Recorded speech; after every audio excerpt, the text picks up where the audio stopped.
Drain a crumb lie, drain a crumb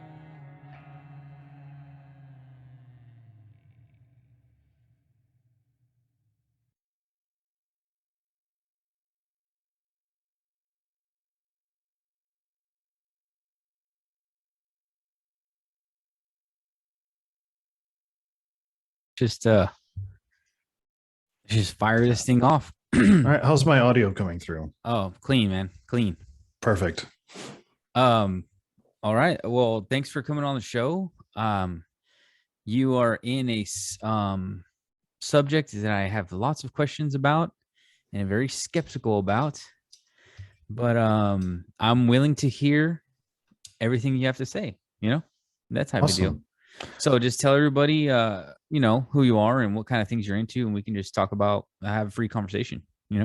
Absolutely. And well, first of all, thanks for having me on. I'm excited to be here, Yes, happy to sir. have this conversation and Thank you. have talk some things out. So, my name is Sam Goodman.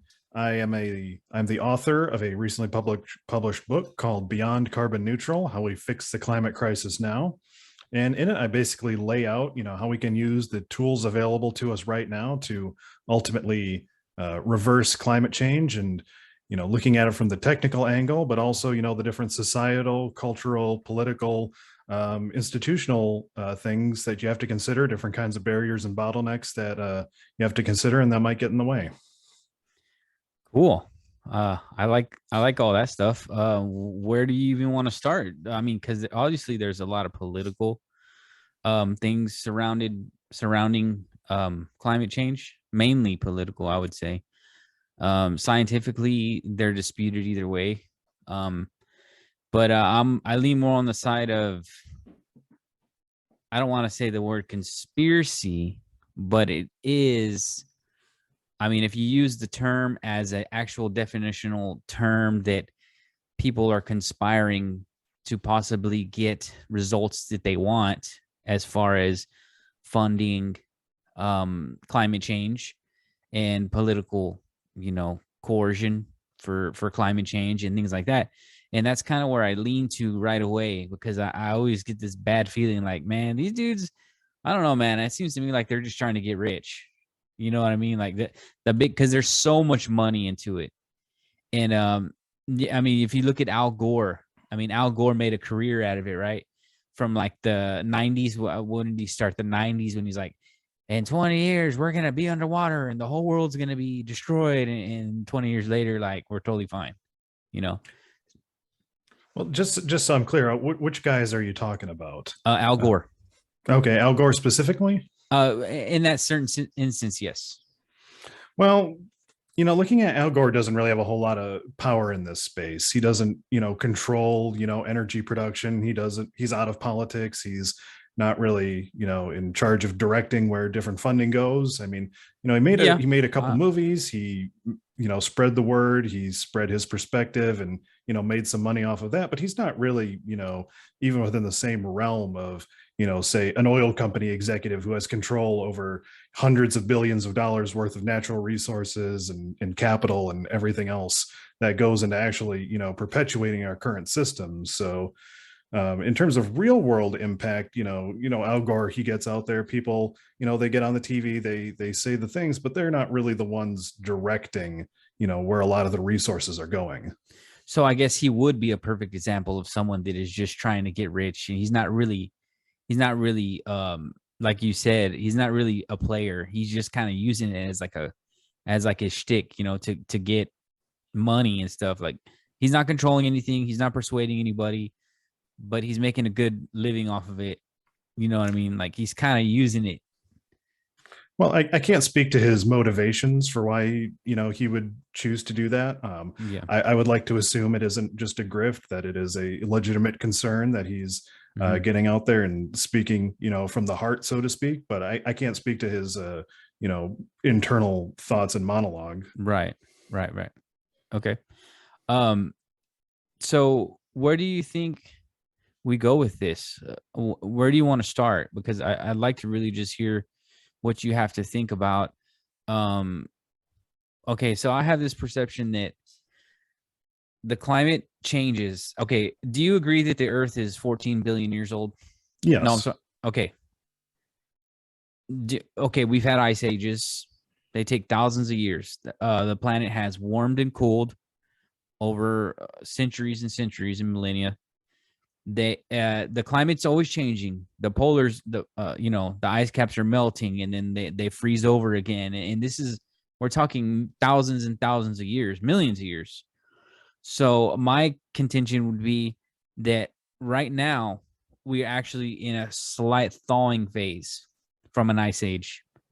And that's why it has the looks of climate change, but honestly, we're just in a real slight thawing age. And then maybe in a 10,000 years the planet will be free iced over again. Gotcha.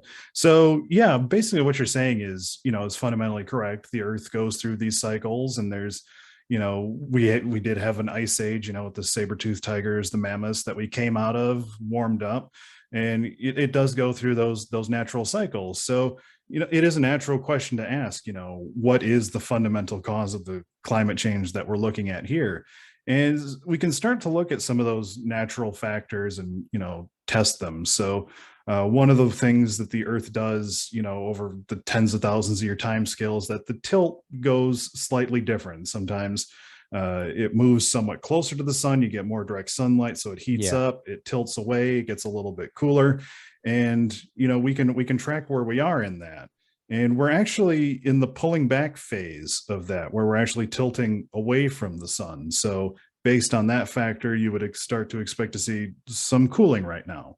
But of course, that's not the only factor that's going on right now. The sun itself goes through different cycles of intensity. Sometimes it gets hotter, sometimes it gets cooler, and we can track that by looking at sunspots. Sunspots are little darker areas on the surface that are cooler. So more sunspots, and more sunspots means it's cooler. Less means it's warmer. So we can kind of get a an estimate of the sun's output that way. And if you look at that, it's not too different over the past couple hundred years, because people have been staring at the sun for hundreds of years and noting this stuff down. And we're not in any really different situation that wise.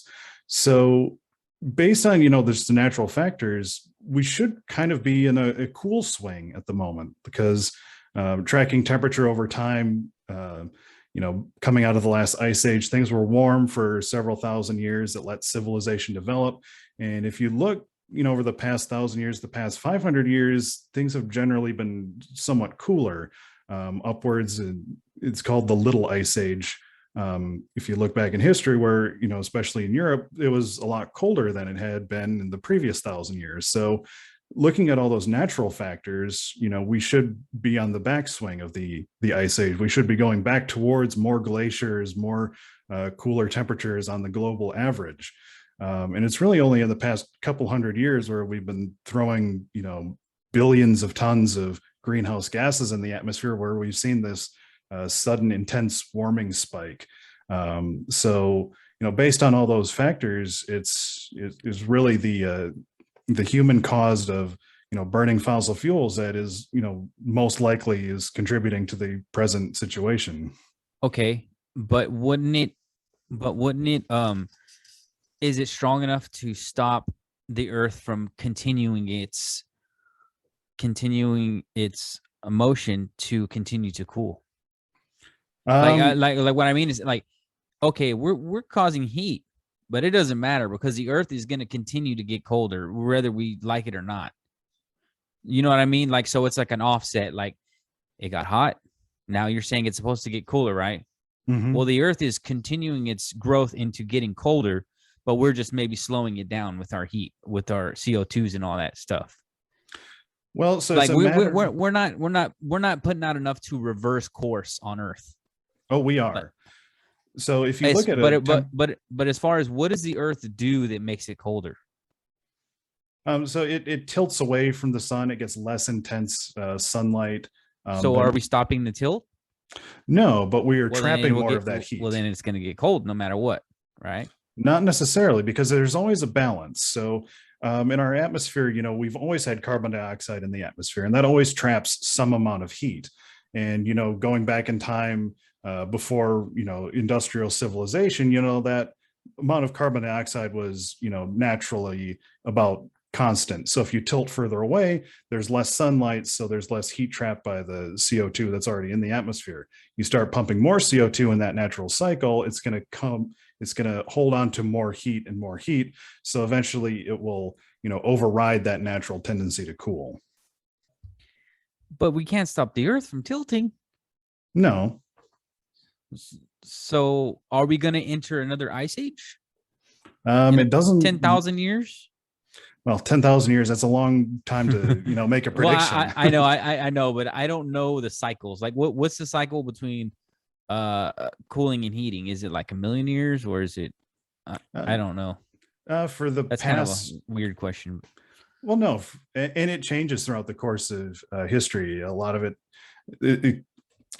so over the past, couple 100,000 years, it's Yeah. on like a 10,000, 20,000 year cycle. Oh, okay. Thereabouts. So will we all be dead in 10 years, and then the Earth will cool, and then it'll just start over? Humanity? Well, that's kind of the question. 10 years will definitely still be here. That's So not what it's AOC said. so you got to be very careful with your terms when you're talking about this stuff.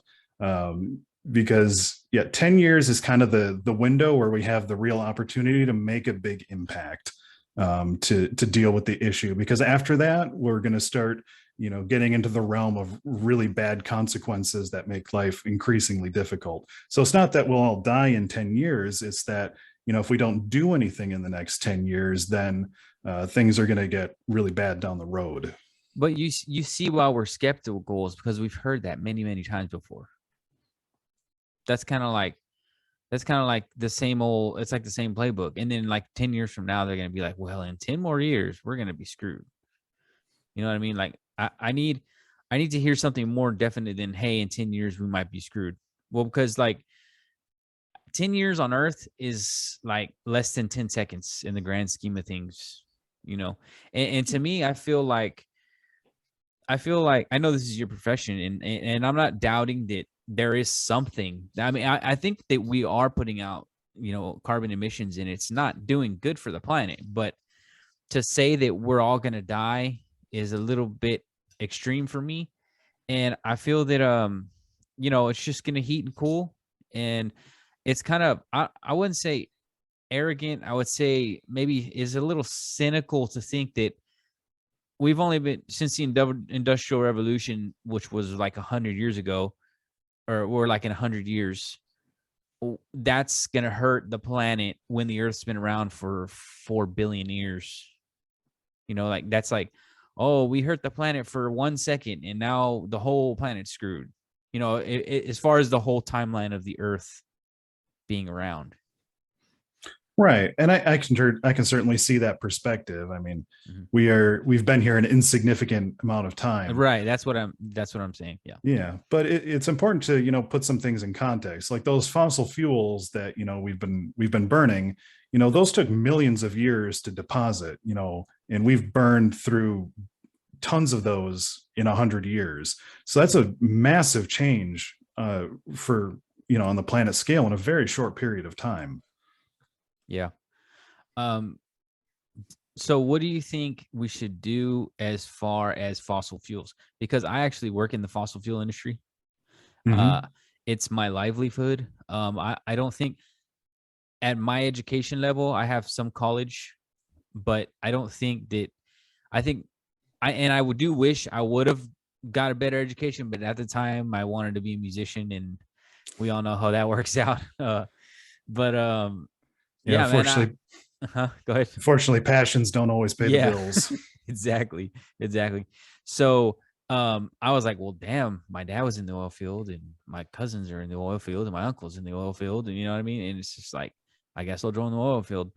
And so I live in a town where it's like the best job you can have is either somewhere in the Mhm. oil field, or if you're a doctor or lawyer or something. Sure. So So you got to remember that it's a livelihood for millions and millions and millions of people. absolutely. So you're out there on the rigs? I'm not out there in rigs. I build equipment that Okay. contributes to fracking. Oh, okay. basically. Yeah.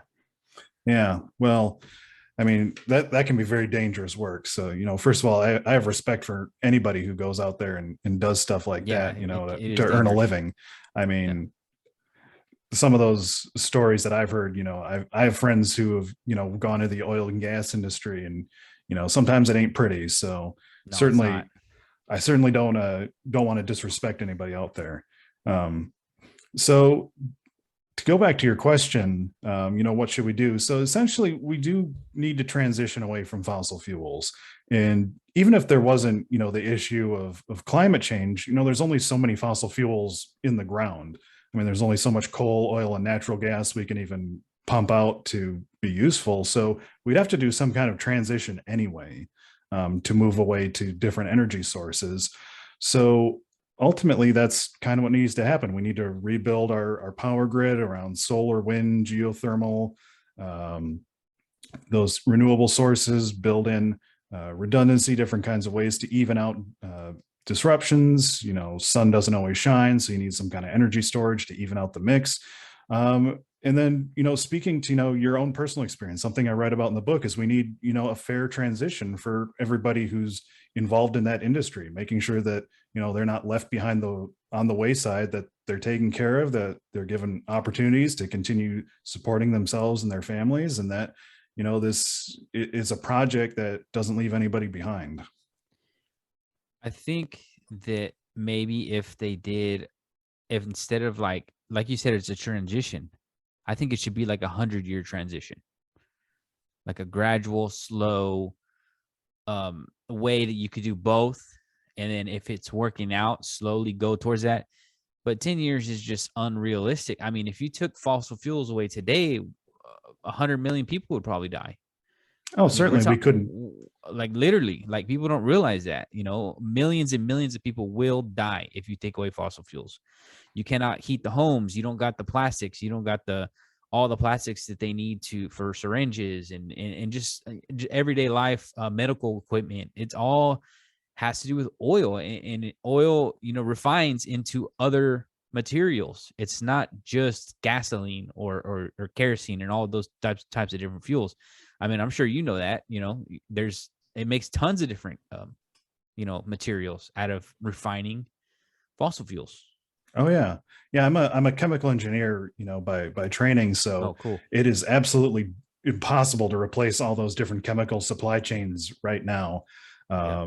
So we'll definitely need to keep, pulling stuff out for the foreseeable future. And of course, like you just said, we can't immediately shut off every fossil fuel producer.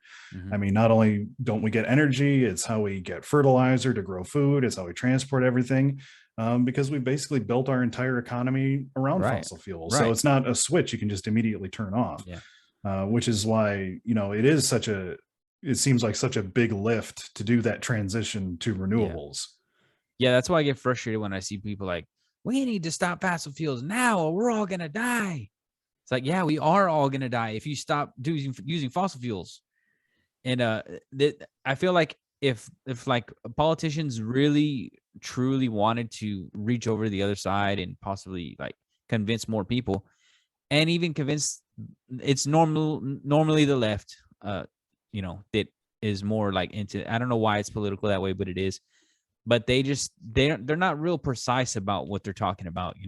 They're just saying like, we need to change it, or we're going to see catastrophic problems. They need to be like you're saying, no, we can't do it right away. There's let people know that the chemicals, they make tons of other stuff, and there's no way millions of people will die. We can't just shut it off tomorrow.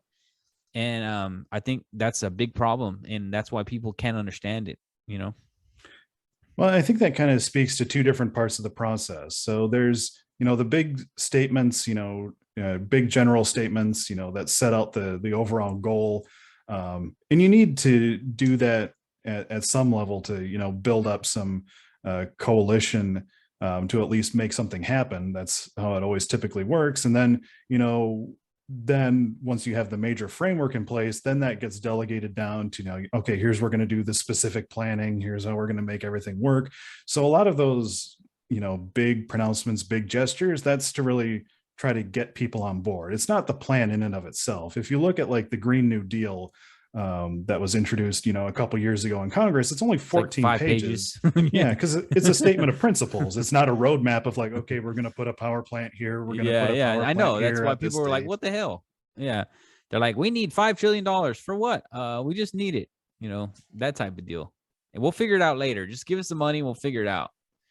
So I don't know if that's the best idea, right? Well, I mean, the order of magnitude is about at that level. So you can start there. You need some funding to get things going, and then it's a process of constantly reevaluating of where you are and where you're going to make sure all the Why resources are going to where they need to. why was the Build Back Better plan 5,000 pages and the Green New Deal plan was 15 pages? Well, that's the So difference between a statement of principles and a budget. So if you look at any federal budget, when you're talking about that level yeah, of money, it goes yeah, line by line. Here's what this money can be used yeah, for. Here's, the agency, the sub agency that's right, responsible for executing that money. So right, it is incredibly detailed, and that's why it's so right. long. Who are the authors of those things? Typically 25-year-old staffers up on the hill. Damn, that's crazy, dude. That's crazy. Like you said, okay, so how do you feel about what would happen if we did nothing and we just left it alone? The same rate we're going. All right. So if we do nothing, my big prediction is that, it's not the temperature that's going to kill us. It's the different societal disruptions that would get us, because it's really, we built, our society, our agriculture, our cities, based on what the previous climate was. So you start messing with that and, things are going to happen. So easy one is sea level rise. We have 100 million people, in this country that live on the coasts. They have, property out there. That's where their mortgage is. That's where the bulk of their value is. Once that's underwater, now they're basically refugees with nothing that have to move somewhere else in the country. And that's a tremendous strain on the system. Well, Um, there's a huge amount of land in middle America that's not being used. oh, absolutely. I live in But Texas. Texas is like empty. Like you can drive, it takes like 10 hours to drive through Texas. I, And I I've mean never, I've never tried, but I've driven through Nebraska, and that is a long drive. Nebraska, dude, Texas is freaking huge. Like Yes. I live in Corpus Christi, Texas. From here the coast to Houston is like 4 hours, Hmm. 5 hours on a bad day. And that's not even halfway through Texas. And it's just all country land. Yeah. And not to say that I want people to live there. I think it's good that it's empty in a way. And Hmm. I live on the coast. So you're talking. I just saw a picture recently, and it made me laugh. It was a picture of the summit. They had that summit recently, Yeah. and The COP26. right, okay. Well, all the leaders took a picture on this beach, and someone had got a picture of that same exact beach from like 110 years ago, and like it looked exactly the same. Like the water hadn't risen an inch. It looked beautiful. It was like the same in 100 years. And then the meme was like, if we don't do something in 10 years, we're all gonna die, or the whole place is gonna be underwater. So that's when I see stuff like that. I'm like, man, these guys are full of crap. I don't believe them one bit. Well, I can't comment on that specific picture. I haven't seen I it. know you'd have to see it, Uh, but the point was that they're telling us we're all gonna die if we don't do nothing, and then they showed me a picture of 100 years ago, and it's just the same. So in 100 years, are they going to be saying we're going to die, and nothing has changed? well, but we are seeing, sea level rise. We can measure that. And the latest IPCC report, it's, on average around the globe, it's about 20 centimeters higher now, which is How big is 20 centimeters? about seven Like, inches. oh, okay, 7 inches. Yeah. So that's about this big. And how long? Since the turn of the century. So since 1900. Okay, so in 100 more years, the beach is going to come up this much. Well, remember, we're emitting much more greenhouse gases now than we were back then. So Mm-hmm. depending on the trajectory, it can be upwards of 2.5 feet different, based on current models and projections. 2.5 feet, and how long Uh, projected? by 2100. 2,100. So in about 80 years, the beach will be a little bit smaller. Right, but it's not just, that water level, it's also the Yeah. increased storm surge that causes flooding whenever there's a hurricane or things like that. So Mhm. it all compounds, it all feeds into itself. So what is your book? What's your main point in your book? Like what are the main things that you try to tackle in your book? So the main thing that I tried to get at is part of it was just me trying to make sense of a lot of ideas I've had kicking around my head for past 5-10 years. Mhm. Bad ideas that I keep seeing repeated over and over. But the main Right. thrust is showing that there it is possible to actually do this kind of transition with the technology that we have available. That it's not really a technical barrier. It's more of a societal barrier where we have to Mhm. make the choice to do this thing to get it done. And here's different aspects of decisions that we have to make. Did you come up with like a plan? Like did you like walk it through, in your own mind and kind of address all those type of things? Like what would be the first step? Oh, first step. So let me turn to it. So there's actually a Sure. section in the back of the Mhm. book where everything is summarized step by step. And a lot of it happens, at the same time. So for replacing the power grid, first thing to do, you have these different technologies. You have photovoltaics, you have wind, you have geothermal, and those all happen on different time scales. What is geothermal? So geothermal is basically using the heat that comes from the interior of the earth to Mm. basically drive a power plant. So instead of burning something like coal or natural gas to generate heat, you pump water underground, where there's some fault, there's some fissure that brings heat up from deeper within the earth. You use that to generate steam, and you turn a turbine. Do we do those? We do actually. The US actually has the most geothermal capacity of any country. It's just that it's still really small in the grand scheme of things. Is it because it doesn't produce? Because I know that nothing can put out like a good fire combustion engine. So how do we match that? I think if we could match it, maybe it would be feasible. Like if you could show me a F-16 pilot or F-16 jet break Mach speed in an electric plane, I'd be like, all right, cool, man. Maybe y'all are onto something. Let's do that. That's But I a don't really see cool that happening.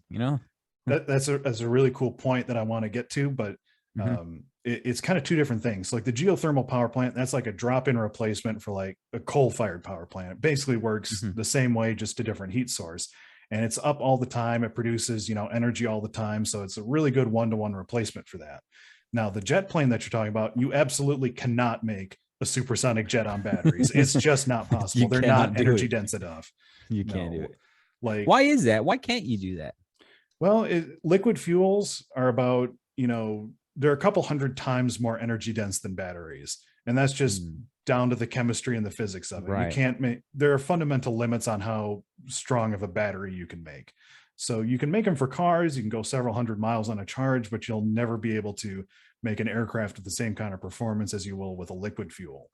Now, Mm-hmm. the counter to that is it doesn't have to be fossil fuel based. You can have a renewable fuel, based on, different kinds of natural sources. You can harvest, algae for inputs to make jet fuel. That's something that you can do now. It's something that, even the military has looked at in the past to start adding to their mix. So you don't have to completely decarbonize by electrifying everything with batteries and such. You can, just find alternate sources for, existing fuels. Aren't we doing that though? Like they're saying like we need to change now. It's like I think we have I mean, we're going in a good direction. I mean, we got Tesla cars, Mhm. and you got different kind of like LED lights, like that it saves Oh yeah. energy. And I live in Texas and there's these big ugly windmill things that I thought were cool at first, but I'm like, what the hell are they doing? Like they're everywhere. You don't like wind So turbines? I did it first, but then I look at them like, what the hell are these things? Like it just seems like almost like it's hurting the land in a way almost because they're like so scattered out. They're like hundreds of them. And I know those things kill lots of birds. You know Lots what? of birds. You know what Go kills a ahead. lot more birds than wind turbines? What? Buildings. Birds running into Oh. windows. Kills Yeah, literally billions of birds a year. really. Yeah. But that's not fossil fuels problem though. No. but it Well, does kill a lot of birds. That's interesting. I didn't know that. yeah, I guess it's the same concept, right? They just run into them. yeah.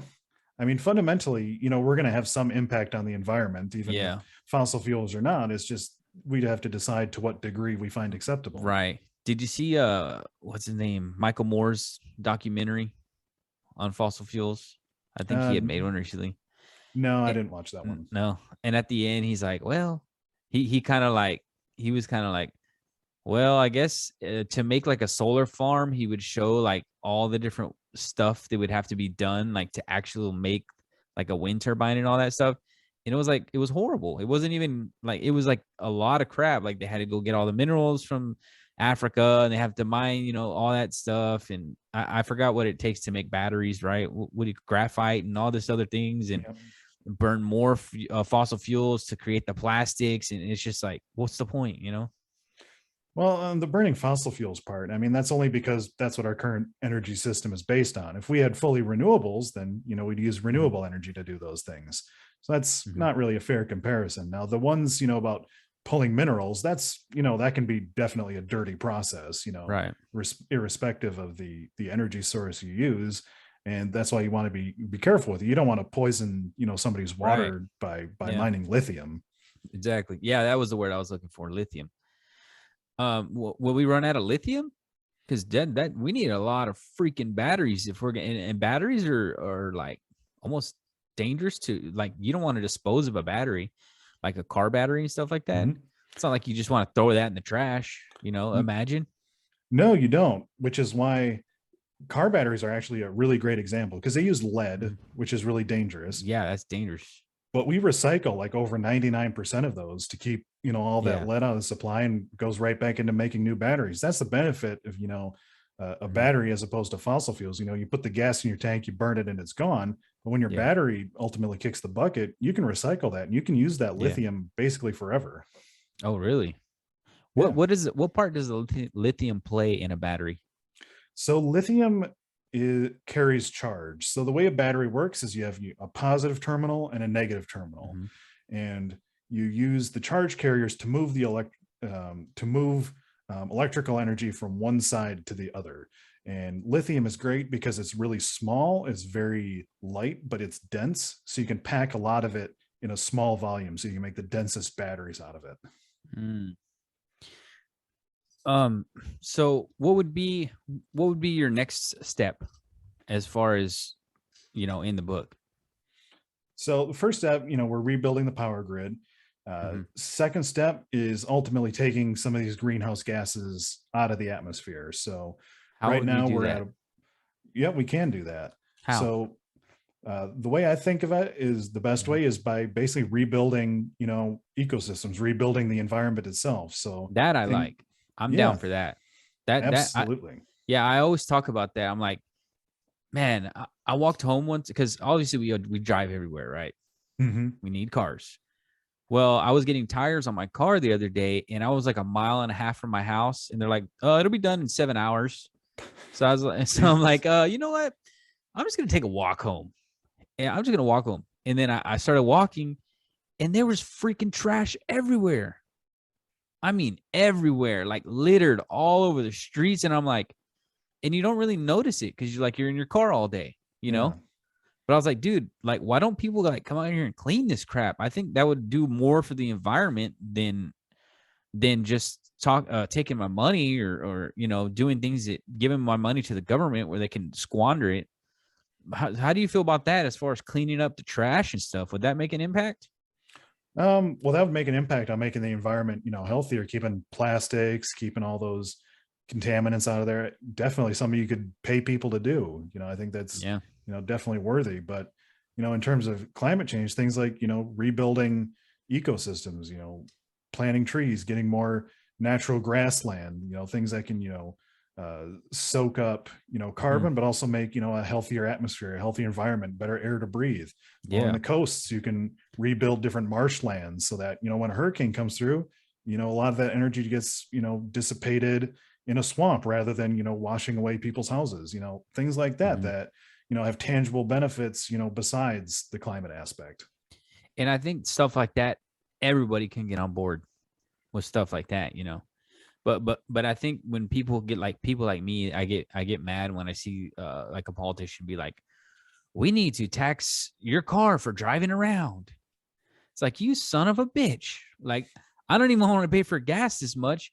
And you're going to charge me more money for what? What are you going to use the money for? You're going to take it from a middle class American, make my life harder. And what the heck, what are you going to do with the money again? Asking like, what's going on here? That type of thing gets me mad. Like, if, you know what I mean? Yeah. It's aggravating. Well, and that's really the third pillar of the book that I talk about, is that, our institutions need to be more responsive. We need to Mhm. have, better citizen, participation, but have people's values, have their, actual desires better reflected in, the kind of policy that is actually made. And, you need, people at the grassroots to actually push for the change so that, they are treated fairly, that this is a fair kind of transition that we do, and that things are done that actually reflect what they want to have happen. Should we trust the government to implement these plans? Well, I Why are we mean, trusting them? They seem to screw everything up. well, the government is as good as we make it. We are a representative Yeah. democracy, so we have to make the government, reflective of us. And I would ask, what would the alternative be? Um, Private companies, the private sector. Well, right now, the private sector doesn't really have a whole lot of incentive to do much for the environment, though, because that Yeah. adds to their costs and decreases their profitability. So, the as an individual, with the power grid as an example, Mhm. it's a natural monopoly, so there's really no ability for you to shop around, any really ability for you to control where your power comes from. I mean, you Yeah. basically just pay your bill because you need heat, you need light to live. Mhm. So you basically have no control over that whatsoever. So Yeah. take any kind of, the government acts as a countervailing force in that instance, where it regulates rates, make sure you can't be charged too much or unfairly, ideally. um, so left to its own devices, the power company would charge whatever they thought would make the most profit, and then they would operate in whatever way they thought would make the most profit, which may not be the most environmentally conscious, approach. Yeah. I would be terrified if the government was control of my electric bill. Utterly terrified. Well, it They kind could of is. Uh, the Federal Electric Regulatory Commission does set guidelines for what rates can be set at. I know, but as far as like if they were able to control how much power I was able to use, Ah, I gotcha. that terrifies me. That type of deal. Well, that's definitely something we'd always want to avoid. Yeah, and that's when I get reluctant when I hear the government needs to do this or the government needs to step in. I'm like, no, that's scary because that's almost seems like a communistic ideal on energy. Like almost like we're gonna have all the energy, and you only get 3,000 kilowatts this month. But don't worry, you're only gonna pay $100. And next thing you know, it's cold as hell, and I can't turn on my heater. And actually, they did that in Texas. Yeah.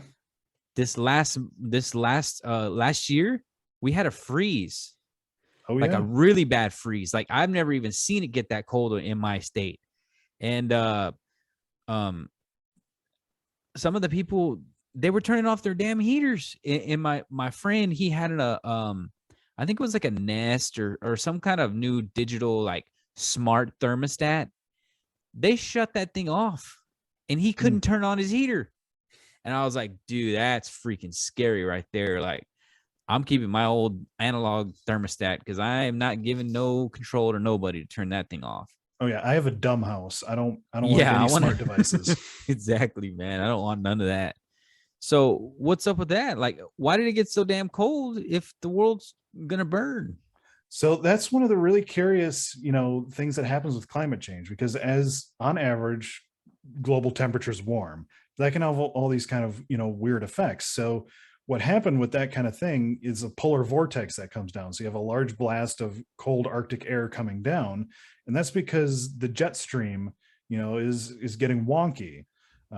So the jet stream is a current of air that goes around basically the poles to keep some of the cold air up there separated from the warmer air down here. And when it dips down during the winter, temperatures get very cold very quickly. And that's not something you really saw before. And it's really the jet stream weakening because, we have changes in the Arctic, we have different changes in ice cover, different changes in precipitation that's, kind of throwing that whole system for a loop. And that's one of the things I was kind of talking about where, it changes how things operate. We adapted to a climate where those things didn't happen before. Interesting. When did they start to record that kind of type of deal? When did It's really, at least in my memory, it's only been in like the past 10, 20 years where those things have really started to happen, hmm. or at least with, substantially increased frequency. So do you think that the ice caps are going to melt completely? Is that even possible? Um, Because in order for the sea level to rise that high, it would need to, I mean, completely melt. right. So that's a good question. So the Arctic already is ice free at certain points of the year. So the What does northern that pole. mean? So basically the Arctic Ocean, freezes over, and you get, The Arctic ice Ocean cover from the freezes. North Pole down into Canada, down into Siberia a little bit. But then during the summer, that ice cover recedes. So at a certain point, there just is no ice, free It's just floating ice on the water. Arctic Ocean. Yeah. Antarctica is a little different because that's a continent with land. So it'll take substantially longer for that to fully melt. Yeah.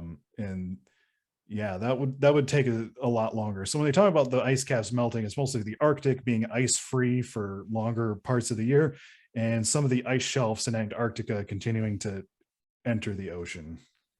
What made you want to pursue this type of work? Well, it's really the kind of the ultimate challenge, I think, of our time. Really, from the way I see it, if we don't address this, nothing else really matters. Like we can go to the moon, we can cure diseases, we can, build up, other parts of our civilization. But if it all collapses because of climate change, then it doesn't really matter. So it's an incredibly important problem, but it's also incredibly intricate because it touches Yeah. on basically everything. As we mentioned, fossil fuels go into everything. So Yeah. it's incredibly complex, and I find that interesting. That is cool. So we were able to survive an ice age, humans, you know, uh, Hmm. with extremely less tools and heating and all these great things that we have, like technologies that we have, and they survived. Do you think that humans are too weak, or I feel like we're pretty smart, we're pretty adaptable? Do you think that it would wipe out the entire planet, or there would be a small group of people that would survive and start over, like the Stone Age, like start over and stuff like that? That would be kind of cool, actually. Well, as someone who has, survived surgeries and illnesses that would have killed a caveman, I'm not too excited about that. Um, but we definitely survived that in the past, so Yeah. we certainly could in the future. The question is, that major disruption between, our civilization and going back to caveman times, that's dangerous because, you know conflict necessarily will arise. Oh, We're for already sure. seeing it. It's always going to be there for sure. I mean, we've eh, been killing each other since we figured out how to. The first brother and the first brothers killed each other. If you believe in the Bible, go Cain and Abel. yeah. So and then like in like the first couple of centuries, like the Japanese were freaking killing each other for 200 years, and all they had was freaking swords and bow and arrow. Like we're always gonna kill each other for sure. Right. But the question is, what level of conflict will intensify? Because as I people think it'll get real migrate, because intense. Yeah, yeah. well, as people migrate, that puts pressure on, food supply, which creates even more tension as climate changes, how much food we can grow and where we can grow it. And, there's our weapons are much more advanced now than they were with the sticks and rocks back in the Stone Age.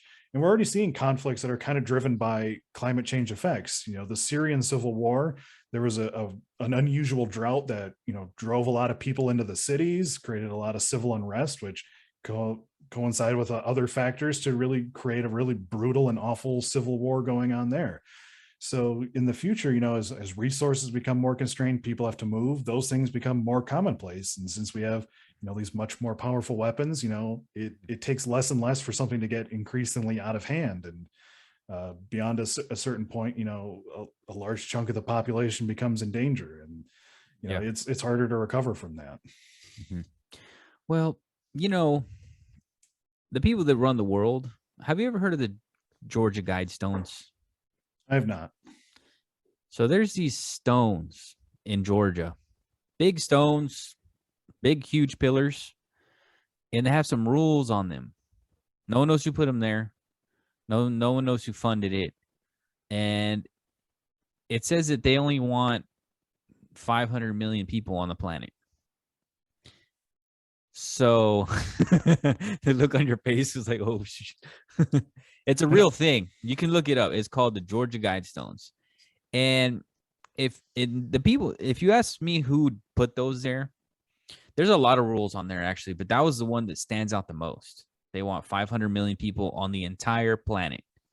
That's not a lot of people. Seems arbitrary. Yeah, that's not a lot of people. So if you were to ask me who put that there, I would say the biggest leaders in the world, because there's a lot of secret societies and cults and like when you get super, super rich, we don't know what these people are talking about. We don't know what they're doing behind closed doors. We don't know if they believe in climate change or not. They could be using it as a ruse, or they could truly believe in it, or they could want chaos. I mean, how are they going to make it 500 million people? How do you kill that many people? I mean, that is certainly something you want to avoid. You don't want to get into that position where, that seems like a reasonable option, because it is unreasonable. That would be, I know, but here's the thing. Like, sometimes I start to wonder, maybe they're using climate change, to kill us all. Because if they want 500 million people on the planet, how do you do that? I don't know if it's through, I don't know, man. Maybe they want to sterilize us all. Maybe if they took away fossil fuels, they could kill a huge chunk of that if they took away fossil fuels. But it's things like that that get me like kind of like, what the hell is really going on here? Well, I think it's telling. I don't know if you've seen this, but there are, billionaire bunkers where they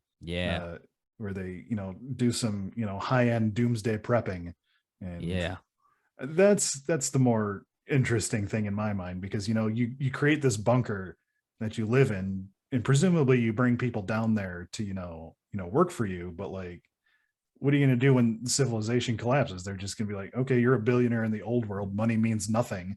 We're just going to take your shit. Oh yeah, they'll yeah, that's true, man. It'll get real ugly real fast. I mean, unless they have like a serious bunker, like you said, a billion dollar bunker. Well, go ahead. Well, it's just, think, if in the crisis, in the thing, trying to think of in the chaos and confusion of, the scenario you laid out where there's this mass population decline, a billionaire is still only one single person. They have power because they have, money, but if money is no good, they have no real tangible way to, make things happen. So they would be just as vulnerable as the rest of us. So Bitcoin's the answer. I mean, if civilization collapses, there's no internet. I know. That's what I was wondering. I'm like, man, Bitcoin they can't shut down the internet, can they? How do you shut down the internet? Do you think they have a kill switch? No.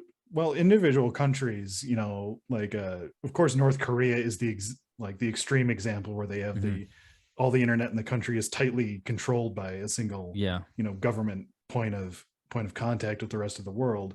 And different authoritarian countries can basically shut down the internet because they can pressure the internet service providers to do that for them. But in terms of shutting down the whole global network, I don't know if you could do the entire thing. I think it's too distributed at this point. Yeah. So I'm no cybersecurity expert, though. Yeah.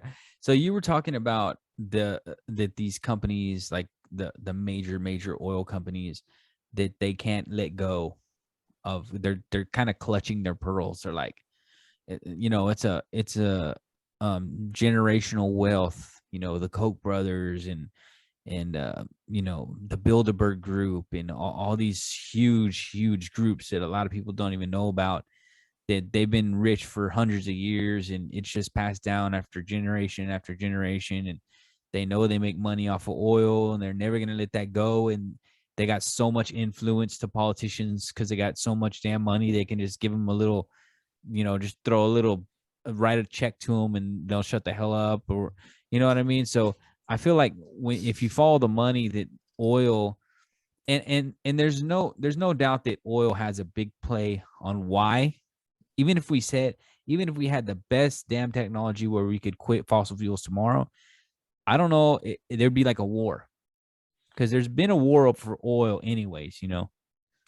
Well, and that's kind of the thing. It doesn't matter who's really in charge of the oil company. They're going to still make that same calculation and that same decision, because if you have proven reserves worth, $500 billion, transitioning away from fossil fuels means your company loses that value. It basically Right. ceases to exist, and it loses that potential profit. So we'll never Yeah. make that decision to Right. willingly, make itself Give it up. obsolete.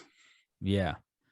And so So a person can have the best intentions. They may recognize climate change is a thing. They want to be part of the solution, but the system incentivizes them to keep on with the status quo. how do you feel about Trump pulling out of the Paris Climate Accord?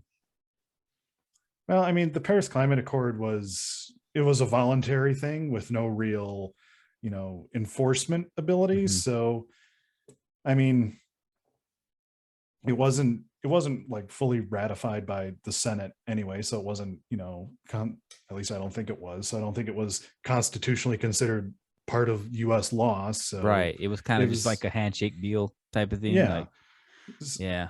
And we saw, like, even during his administration, certain states, certain cities were like, we're going to keep going with the deal anyway. So, Yeah. you know, Wasn't the deal like China's like America? They wanted America to put up all this money now, and China's like, in 20 years, we're going to start to really attack climate change. That so type of deal. I believe the Paris Accord was more of just, a consensus, like, we recognize this is a problem and here's some goals we're going to try to achieve. So Yeah. more of the question of, who's going to pay for it, what kind of Yeah. assistance developing countries get, that's been a perennial discussion, with various, schemes of how to finance that Yeah. internationally and who's going to foot the bill. And, They to, wanted to us to. date, not a whole lot of money has been put up Exactly. compared to the size of the problem. Exactly. So I feel like America has done the best job as far as climate. I could be wrong. You probably know more than me about that one. But I do know that I don't think China gives a damn. They might. What do you think? I don't think they do. China is complicated, because they have two competing things to worry about. Well, they have many competing things to worry about, because they want to keep industrializing. And right now, that means they keep needing more and more energy, which right now is Yeah. fossil fuel based. So they don't want to phase out coal overnight. The problem is, those coal plants, they're the dirtiest form of fossil fuels. It creates all these health issues, different kinds of environmental issues, and those kinds of things generally, aren't popular. And, they are susceptible to climate change as any other country. They're still a largely agrarian society outside of the cities, which could have massive disruption. And as soon as you get food shortages, even the most, stable regime starts to get a little nervous. So they have a Yeah. natural incentive to do something, which is why, they've made some moves. They've invested a lot in, like, electric vehicles and things like that to try to clear up some of the pollution, at least. And so they have these two competing things that they're trying to do at the same Mhm. time. So it'll just be something to see which one ultimately wins out in the short term. So why do they always bust our chops? Why is Greta Thunberg like, how dare you? How dare you? Have you seen that video? Yeah. Well, we still What? make up around 15% of global emissions, even though we're only 5% of the population. So that's still, a big chunk of the issue that we have to take care of ourselves. And if you look at historically, the US has put the most greenhouse gases in the atmosphere of any other country. So historically, we do have had the biggest impact. Oh, really? So we're the Yeah. worst. Well, we're not. It depends on the criteria. In terms of absolute impact, we've had the biggest impact. In terms of, year on year impact right now, we're not the biggest one. Yeah. So I feel like we're at least trying, you know. But Generally, yeah, somewhat, so should kind we of. go extreme? I mean, I How don't. extreme do we go? Well, I think about it. What was our response to World War II? We mobilized Yep. the economy. We had this big problem, and we took care of it in a very short period of time, only 4 years. This massive industrial undertaking, and really, I don't see why we couldn't do the same thing again. We're still capable of doing big things. I think the main problem is that some people are just not on board. Plain And and that simple. I mean, we clearly had an enemy. Hitler's trying to take over the world, right? We clearly had Mhm. everyone agreed, let's get that bastard, let's go kill him. Everyone, all the Americans were like, yeah. I mean, more the majority of Americans. Some companies funded Hitler, like IBM and Bayer and all those. Well, Bayer's a German company, but IBM and like they helped Hitler. And Hitler was on Time magazine, was the man of the year and stuff like that. Yeah. But I don't think they knew how far he was going to go. But for the most part, everyone had a common enemy and we attacked it. But climate change is like an invisible enemy. Like, you Mhm. know what I mean? Like, there's not enough change for people to be like, yeah, dude, we seriously need to do something. Like me, I'm like, I don't know, man. It seems like a money grab. I haven't really seen anything changing. If I have, it's incremental. Maybe the planet's cooling and it'll get hot again and cool again, and it's not a big deal as everyone makes it out to be, and that type of deal. And it's not coming from a like a malevolent way. I just don't really see it, you know. And a lot of Right. people don't, because like you're saying, like in this amount of time or this amount of time, and it's like, are you sure? That type of deal. Yeah, well, and that's a completely natural. Humans aren't innately, wired to think about problems in terms of Yeah. decades and globally, affecting billions of people. It's Hmm. numbers that we're not intuitively capable of really grappling with on a day to day basis, especially when you're thinking about, okay, I got to pay the bills, Right. I got to cook, I got to get my Hmm. kids to bed. You're not thinking like, we haven't really had any snow in December since the 90s. Things Hmm. are getting a little warmer out here. It's slow enough. You don't have that singular Pearl Harbor moment for Yeah. everybody to immediately see the problem. And It's that's really creeping what I death. yeah, that's really what I come down to the book is like, ultimately it's a solvable problem. It just needs enough people to say, yes, we want to solve it and we have the willpower to solve it. I don't think we have the power to solve it. I don't even think if everyone mobilized to attack it, we would do nothing. Well, Like there's let's war game that one out. Okay, let's say all of America agrees. Let's do the Green New Deal tomorrow. What do you think? Do you think it would make a difference? How well, how it what if the whole entire world was like, yes, we have to stop this right now? What do we do? How do you think that would matter? Well, that depends if the recognition of the problem also encompasses, a willingness to take action. Because saying yes, we know there is a problem is very different from saying we are going to solve the problem. Yeah, let's just say hypothetically that everyone on the entire planet said, yes, we have to stop this now. Like if it was Hitler. Yes, I believe we have the technology, we have the tools available to actually do it. What would be, like you said, redo the grid? How do you feel about nuclear power? Well, nuclear that's kind of an interesting middle ground because it doesn't produce emissions, but Mhm. it has the same fundamental limitation as fossil fuels. There's only so much nuclear fuel you can mine out of the ground. So if you build your power grid based around it, you'll have to do another transition to renewables anyway. So I don't see any reason to take them offline, but I don't see any reason to base our future grid on them entirely. Do fossil fuels reproduce? No, those only came about due to specific geological conditions. So like all the coal that we have on Earth that came from a certain time period, back before fungus was able to actually decompose wood. So all this wood Hmm. accumulated, built up in layers, and with time and geologic pressure, it was able to turn into coal. And those conditions don't really exist anymore. Interesting. What was Trump talking about? Is all clean coal. We're gonna burn clean coal. What is clean coal?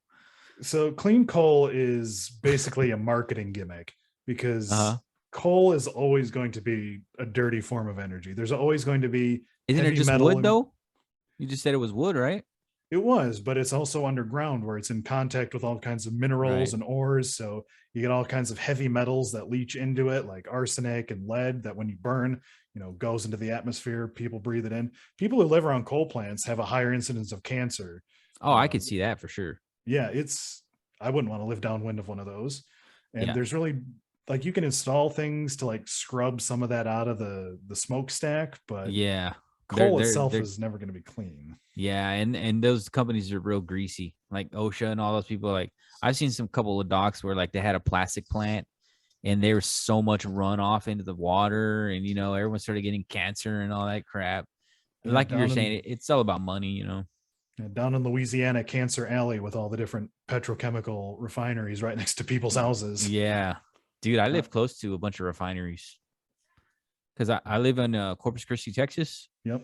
and we have a huge port, massive port. We have one of the biggest ports in America, and along that port, well, obviously there's water, but there's plants lined up all along the Mhm. water.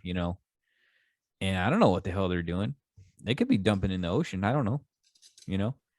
And like during the day, you see these huge smoke stacks coming out, and like I know it's vapor, right? When they refine fuels and stuff, they burn it into vapor. Yeah, a lot of But it it's doesn't look. probably, It can't be that healthy, or not healthy, but it can't be that clean, right?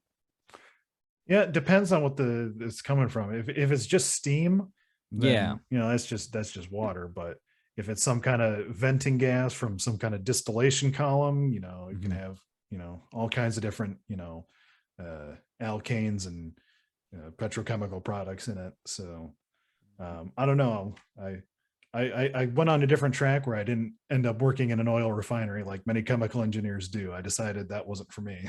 Yeah. So, what do you use your chemical engineer degree now? Is that your main job, or?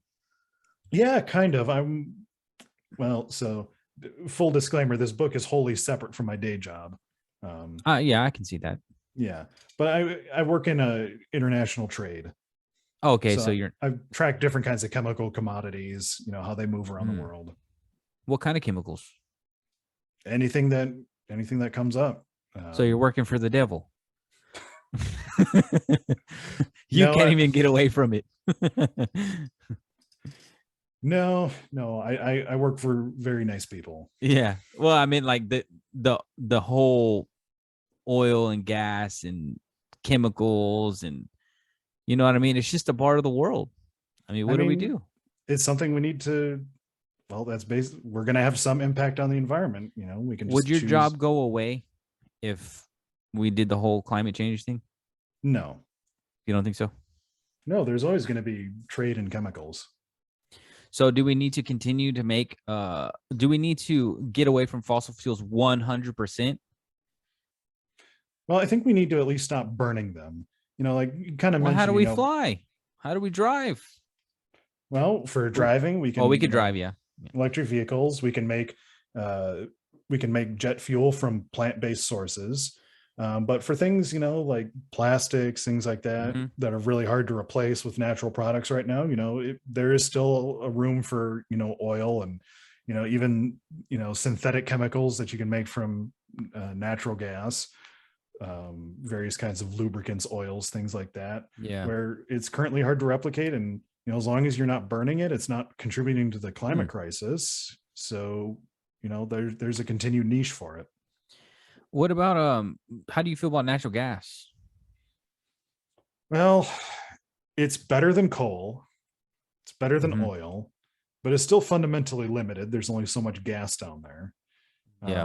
And a lot of it leaks, Hmm. um, recent paper I saw said that, as much as like 1 to 2% of all the gas we get out of the ground just leaks out of pipes and equipment, which is not very efficient and not great because natural gas is worse for the climate than carbon dioxide by a factor of 30. So Like if it just straight leaks out. yeah, but there is that it can be a good thing that we've invested in a lot of infrastructure for it. And this is something I talk about in the book, because you don't have to mine methane, the natural gas, It's to get it. fracking, right? Right, from fracking.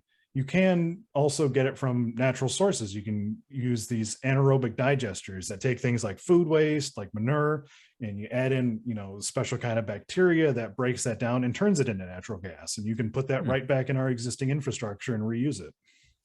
Do we need to get rid of cows? Do we need to stop eating meat? Because that's what Bill Gates keeps telling me, and he's pissing me off. But I don't. Nobody wants to eat fake meat, man. Come on. I don't mind it. Oh, really? Well, so this is something else I talk about in the book. So this is one of the big decision points, and I'll be straight with you. I can't give up meat, not entirely. Like, I know, like, it'd probably be better if I did, but like, man, my wife's family has a Christmas tradition where they cook a big ass ribeye roast. And I was like, that is awesome. I love ribeye. That sounds good.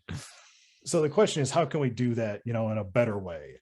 Like your average hamburger is kind of crappy anyway. You can do that with fake meat and not really notice the difference. It has a much less environmental impact. Your fake meat chicken McNugget or not. Man, that sounds horrible though. Isn't that bad for you though? Not really. It's all based on plant protein. Don't we need meat though, like for protein and stuff like that, like certain proteins? We can't survive off of just plants, can we? We're not. I think it's like vitamin B12 that you would either need to supplement or have some level of meat. So that's what I'm saying. You can't have, I'm not saying people should go completely meatless. Yeah. I'm just saying there's ways to reorganize the industry so that it's, more sustainable and less, less industrial even. So I don't want to keep you too long, Sam. This has been a good conversation, man. You know what you're talking about. You seem like a smart dude. Obviously you have a chemical engineer degree. You wrote a book on climate change. I am still skeptical. I agree that we should lean towards renewable energies and all that stuff, and I think that stuff's good. I don't know the real dark secrets behind it. I still feel like there's a lot of greasy stuff going on, but that happens with fossil fuels too. Like, as far as who's running it, what kind of people are taking my money, what kind of people, what are they doing with my money, and what are they doing behind the scenes? I don't trust people like that. Like, when it gets that big, I don't trust them. Especially Biden telling me, oh, we're gonna do the, this and that, and I was like, I don't trust him. I don't trust politicians. That's why I get skeptical. But I do feel like we should clean the damn planet. Like, I see rivers just full of trash, and then I see landfills, and I know landfills are like, what else are you gonna do?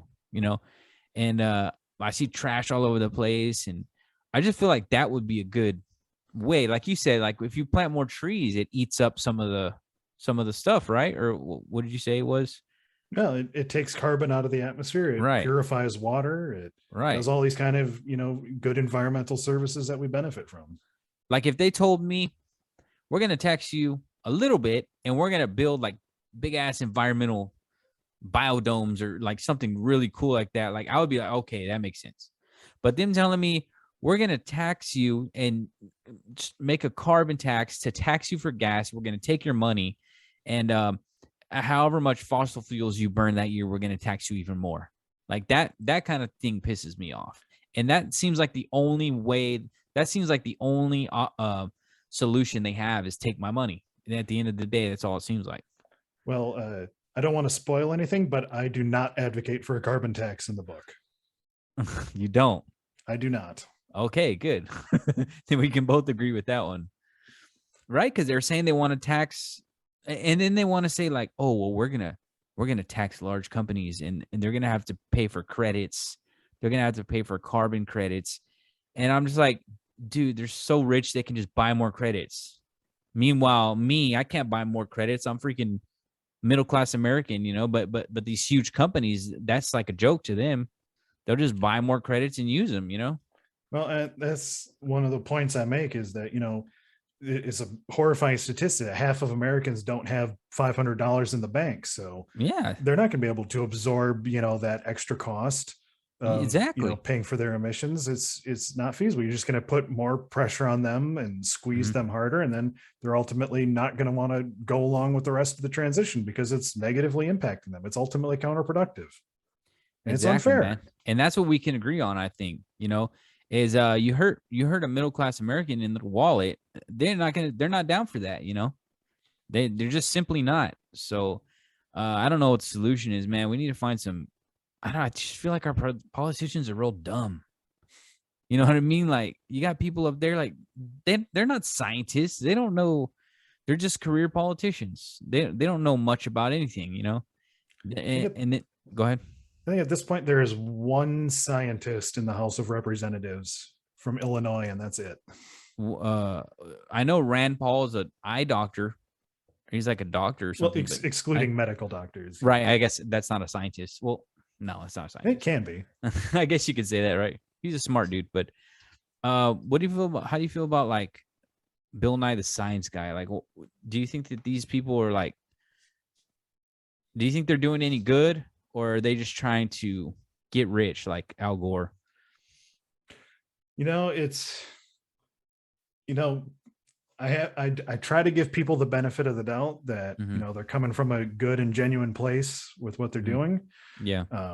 Whether or not what they're doing is actually working is it's an entirely other question unto itself, because it's hard to measure that kind of thing, and it's hard to know if what they're doing is actually convincing people. That's hard to know. All right, man. Well, I don't know where we should go. I don't know what we should do. I don't know if we'll ever fix this. Maybe we're just doomed to planet's doomed. Maybe we'll just keep burning fuel and then uh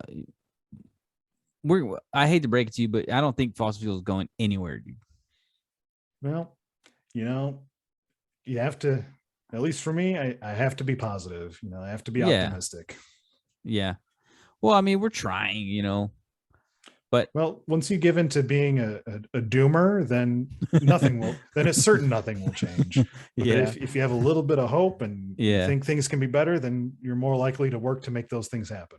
Well, I can only do my own. I think if Mhm. everyone does a little bit of something, that's all we can actually do.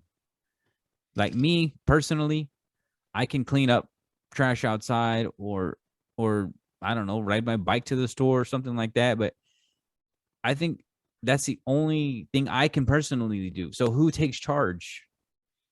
Like, Well, it's the people we put into power and who we vest with the ability to make those decisions on our behalf.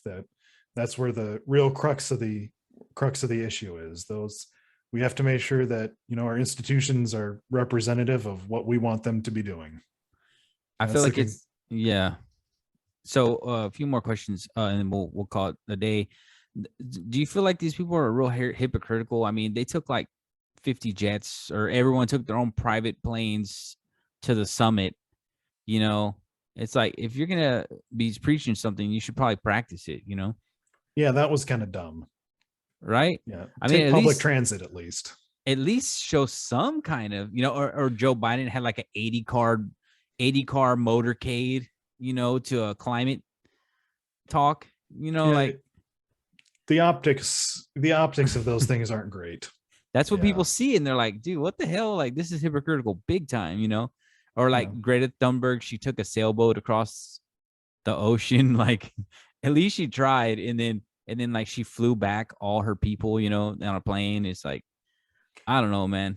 Well, that's kind of the problem we're stuck in. I mean, you know, there's everything is coming from fossil fuels right now, so anything we do is going to be contributing to that problem. So, Yeah. the only thing is we can't fall into the trap of blaming ourselves and thinking it's up to our personal decisions, when a lot of those decisions are outside of our immediate control, and they can only be you know changed fundamentally with a larger group and a larger Hmm. political force behind it. Yep. All right, one more question. Where are we in 10 years, Sam? Well, in 10 years, that's a very good question. 10 years, it'll be a little bit warmer. Weather will be a little bit worse. There'll still be wildfires. There'll still be bad storm surge, bad hurricanes.